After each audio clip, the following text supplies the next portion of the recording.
नमस्कार प्यारे विद्यार्थियों, स्वागत है आपका आज की इस वीडियो के अंदर। जो भी विद्यार्थी सीईटी एग्जाम 2024 की तैयारी कर रहे हो, यहाँ पर सीईटी एग्जाम 2024 की तैयारी करने वाले सभी विद्यार्थियों के लिए, अगर आप सीईटी 12th लेवल की तैयारी कर रहे हो या फिर आप सीईटी ग्रेजुएशन लेवल की तैयारी कर रहे हो, ये क्लास बड़ी इंपॉर्टेंट क्लास है।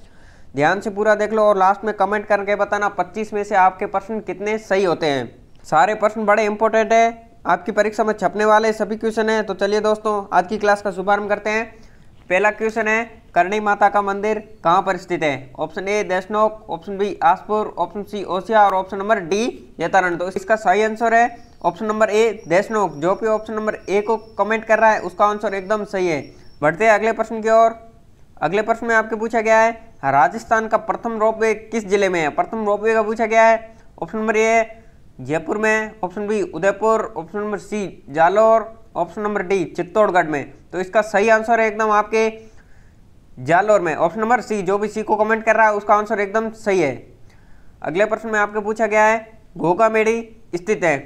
भाई बताओ घोघामेडी कहाँ स्थित है? ऑप्शन ए श्री गंगानगर में, ऑप्शन बी चूरू जिले में, ऑप्शन सी हनुमानगढ़ जिले में, ऑप्शन नंबर डी झुंझुनू जिले में। तो इसका सही आंसर है आपके सी, हनुमानगढ़ जिले में घोघामेडी स्थित है। अगले प्रश्न की ओर बढ़ते हैं। अगले प्रश्न में आपको पूछा गया है, राजस्थान में सबसे अधिक नमक का उत्पादन कहाँ होता है? बताओ भाई नमक का उत्पादन कहाँ होता है? Option D Jaisalmer, option B Dholpur, option C Banswara, option number D Bikaner. तो इसका सही आंसर है एकदम जैसलमेर में सबसे ज्यादा आपके नमक का उत्पादन होता है। जो भी ए को कमेंट कर रहा है उसका आंसर एकदम सही है। अगले प्रश्न में आपको पूछा गया है, 2011 की जनगणना के अनुसार राज्य की जनसंख्या वृद्धि दर कितनी है? जनसंख्या वृद्धि दर का बताना है भाई। ऑप्शन नंबर ए 21 से 41%, ऑप्शन बी 20 से 4%, ऑप्शन सी 22 से 44%, ऑप्शन डी 31 से 02%। तो इसका आपके एकदम सही आंसर है ऑप्शन नंबर ए 21 से 41%। 2011 की जनगणना के अनुसार राज्य की जनसंख्या की वृद्धि हुई है। अगले प्रश्न की ओर बढ़ते हैं। अगले प्रश्न में आपके पूछा गया है, 2011 की जनगणना के अनुसार राज्य में कम दशक जनसंख्या वृद्धि दर वाला जिला कौन सा है? युग्म जिला कौन सा है? पहला है झुंझुनू गंगानगर, दूसरा है नागौर चूरू, तीसरा झुंझुनू चित्तौड़गढ़, ऑप्शन डी है पाली और बूंदी। तो इसका एकदम सही आंसर है ऑप्शन नंबर ए झुंझुनू से गंगानगर। बढ़ते हैं अगले प्रश्न की ओर। अगले प्रश्न में पूछा गया है, वर्ष 2011 में राजस्थान में सर्वोच्च महिला साक्षरता किस जिले में अंकित की गई? Option A Jhunjhunu, option B Jaipur, option C Ajmer, option number D Kota. तो इसका सही आंसर है एकदम ऑप्शन नंबर डी कोटा। जो भी ऑप्शन नंबर डी को सही कर रहा है उसका आंसर एकदम सही है। बढ़ते हैं अगले प्रश्न की ओर। अगले प्रश्न में पूछा गया है, माथेरान किस जिले की प्रसिद्ध लोक कला है?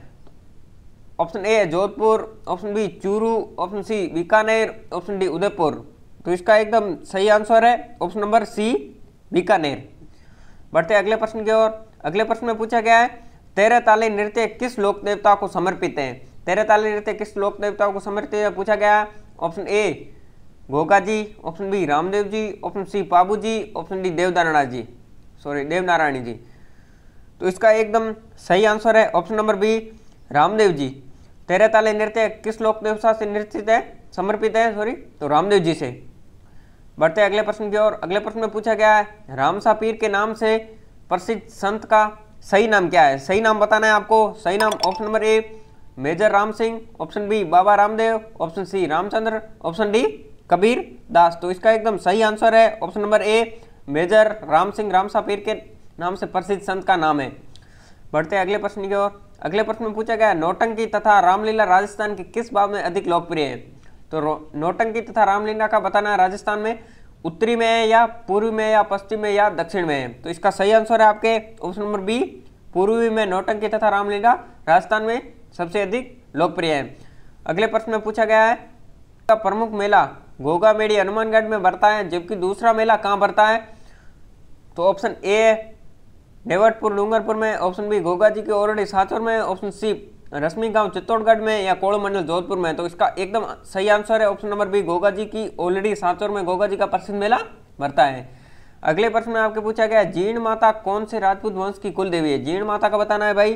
तो जीर्ण ऑप्शन ए चौहान वंश की, ऑप्शन बी गुहिला वंश की, ऑप्शन सी सिसोदिया वंश की या ऑप्शन नंबर डी राठौड़ वंश की। तो इसका एकदम सही आंसर है ऑप्शन नंबर ए, जीर्ण माता राजपूत के चौहान वंश की कुल देवी है। जो भी ए को कमेंट कर रहा है उसका एकदम सही आंसर है। बढ़ते हैं 14 प्रश्न की ओर। 14 प्रश्न में पूछा गया है बाबू महाराज का मेला किस जिले में बढ़ता है? Option A Karauli, option B Dholpur, option C Sawai Madhopur या ऑप्शन नंबर डी भरतपुर। तो इसका एकदम सही आंसर है ऑप्शन नंबर डी, भरतपुर में बाबू महाराज का मेला बढ़ता है। बढ़ते अगले प्रश्न की ओर। अगले प्रश्न में पूछा गया है वैशाख शुक्ल तृतीया और श्रावण कृष्ण पंचमी को कौन से त्योहार पड़ते हैं? ऑप्शन ए बड़ी तीज और पंचमी, ऑप्शन बी आखा तीज और नाग पंचमी, ऑप्शन सी छोटी तीज और बसंत, ऑप्शन डी गणगौर तथा रक्षाबंधन। तो इसका एकदम सही आंसर है आपके ऑप्शन नंबर बी, आखा तीज और नाग पंचमी वैशाख शुक्ल तृतीया और श्रावण पंचमी के त्योहार पड़ते हैं। अगले प्रश्न की ओर। अगले प्रश्न पूछा गया तगड़ी पहनी जाती है, तो बताओ भाई तगड़ी कहां पर पहनी जाती है? गले में, हाथ में, कमर में या पैर में?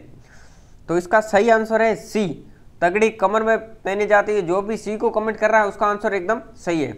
बढ़ते अगले प्रश्न की ओर। अगले प्रश्न में पूछा गया मेवाड़ के मगरा क्षेत्र के भीलों के काला जी है, तो इसका काला जी का बताना है आपको। ए केसरिया नाथ जी, बी ऋषभ देव, सी आदिनाथ जी, यहाँ पर उपयोग सभी। तो इसका एकदम सही आंसर है ऑप्शन नंबर डी, ये सभी मेवाड़ के मगरा क्षेत्र के भीलों के काला जी है। बढ़ते अगले प्रश्न की ओर। अगले प्रश्न में पूछा गया है मयूर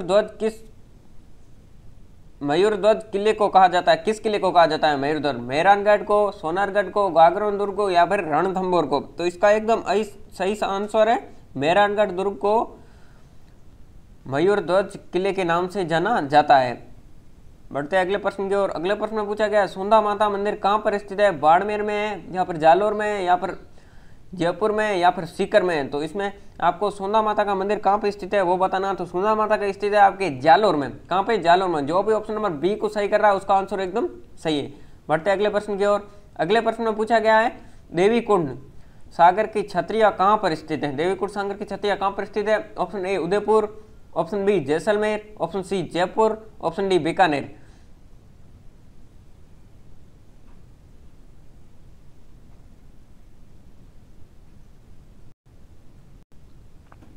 देवीकुंड सागर की छतरिया कहां पर स्थित है? Option A Udaipur, option B Jaisalmer, option C Jaipur, option D Bikaner. तो आपके इसका सही आंसर है ऑप्शन नंबर डी, बीकानेर में आपके देवीकुंड सागर की छतरिया स्थित है। बढ़ते अगले प्रश्न की ओर। अगले प्रश्न में आपके पूछा गया है राजस्थान की मूर्ति कला के लिए कौन सा शहर विख्यात है? बताओ भाई। Option A Udaipur, option B Jaisalmer, option C Bhilwara, option number D Jaipur. तो राजस्थान की मूर्ति के लिए विख्यात शहर इसमें से आपके ऑप्शन नंबर डी जयपुर। बढ़ते अगले प्रश्न की ओर। अगले प्रश्न में पूछा गया आपके गोंडवानी बोली कहाँ बोली जाती है? Option A Alwar, option B Jaipur, option C Sirohi, option number D Churu. तो गोंडवानी बोली कहाँ पे बोली जाती है बताओ भाई, कमेंट करके जल्दी बताओ। तो इसका सही आंसर है एकदम ऑप्शन नंबर सी, सिरोही में गोंडवानी बोली सबसे ज़्यादा बोली जाती है। बढ़ते अगले प्रश्न की ओर। अगले प्रश्न में पूछा गया है अचल दास खींची वचनिका कहाँ से इतिहास मुख्य रूप से ज्ञात होता है? जालोर से, जैसलमेर से, अजमेर से या फिर गागरोन से? तो इसका एकदम सही आंसर है ऑप्शन नंबर डी, गागरोन से अचल दास खींची वचनिका का इतिहास मुख्य रूप से ज्ञात होता है। अगले प्रश्न में पूछा गया है हमीर महाकाव्य के लेखक कौन थे? नयनचंद्र थे, मेरुतंग थे, कर्णिदोन थे या फिर कवि चंद्रशेखर थे? तो इसका सही आंसर है एकदम option number A, Nayanchandra Suri Hammir Mahakavya के लेखक थे। बढ़ते 20वें प्रश्न की ओर। लास्ट इंपोर्टेंट प्रश्न है। प्रश्न में पूछा गया राजस्थान में पंचायती राज व्यवस्था का उद्घाटन कब और किसके द्वारा हुआ? 2 अक्टूबर 1959 पंडित जवाहरलाल नेहरू द्वारा, यहाँ पर 15 अगस्त 1957 पंडित जवाहरलाल नेहरू द्वारा, यहाँ पर 16 जनवरी 1922 महात्मा गांधी द्वारा, यहाँ पर 2 अक्टूबर 1959 सरदार वल्लभ भाई पटेल द्वारा। तो इसका सही आंसर है 2 अक्टूबर 1959 पंडित जवाहरलाल नेहरू द्वारा हुआ। जो भी ऑप्शन ए को कमेंट कर रहा है उसका एकदम सही आंसर है। आज की वीडियो में इतना ही, मिलते हैं अगली वीडियो में, तब तक के जय हिंद जय भारत।